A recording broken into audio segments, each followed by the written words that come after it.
Hello mga ka-art! So, ngayong araw na to ay gagawa ulit ako ng pang-display.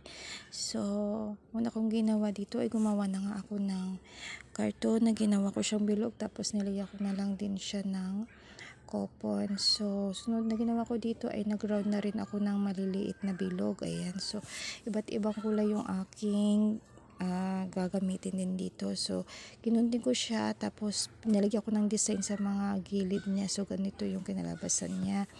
And then, sunod na ginawa ko dito ay inikot ko lang siya ng ganito. Ayan. So, gumamit na lang din ako ng stick dahil nga sa maliit ito para madali siyang ma-round. So, ganito lang yung ating gagawin.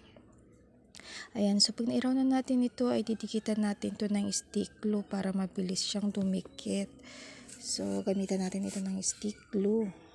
So, didikitan lang natin ito ng stick glue na ganyan para mabilis siya. Ayan. So, ganito lang kadali. So, gumawa na din ako ng mga iba pang mga maliliit na ganito. So, ayan yung kanya pinaka-design. Ayan. And then, ito na yung aking mga nagawang maliliit na bulaklak. And then, sumunod na ginawa ko dito ay gumawa na din ako ng flower base. Ayan. So, sinundan ko na lang din itong aking drawing para madali nga. Ayan. So, ganito lang yung aking ginawa. Ayan, simple lang yung aking ginawa. Ayan. Tapos, kinat ko na din ito. Guntingin lang natin siya.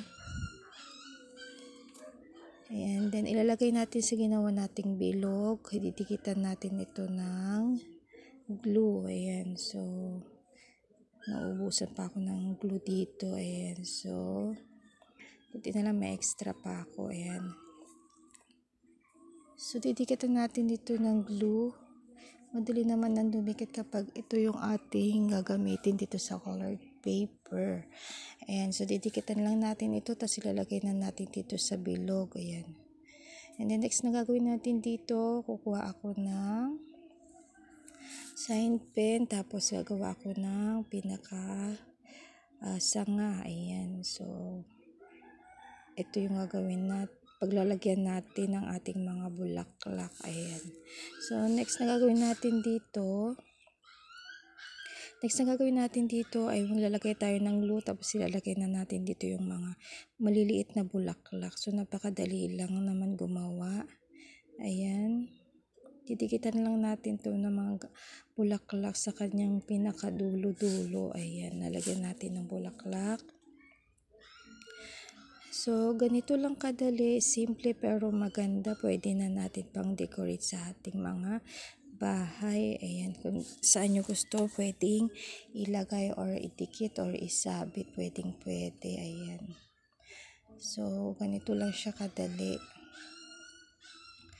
So, next na ginawa ko dito ay kumuha din ako ng clay. So, ito is medyo basa yung aking clay kasi nilagyan ko siya ng tubig. Ayan.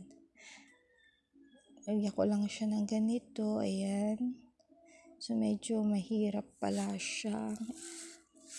Dahil nga yung aking ginagamit ay hindi ko alam kung bakit ayaw naman matanggal.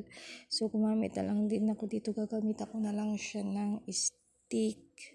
Dahil ayaw nga talaga niyang ayaw niyang tawag dito, ayaw niyang matanggal. Ayan. Hindi siya natatanggal sa lagayan. Ayan. Mahirap siyang ilagay. Kaya gumamit na lang ako ng stick. Ayan. So, medyo okay naman pag stick yung ginamit. So, ganito lang yung gagawin natin. Lalagyan natin ng padahon. Ayan. So, pinasundan ko na din pala ito ng pentel pen kasi hindi makita yung side pen na una kong inilagay. Ayan. So, ganito lang. Lalagyan lang natin ng padahon. Ayan.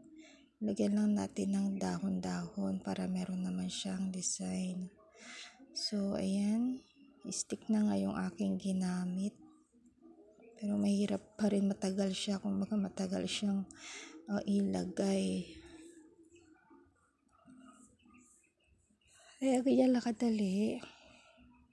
Lalagyan lang natin ng maraming green para madali siyang makita. See you lang guys. Thank you for watching.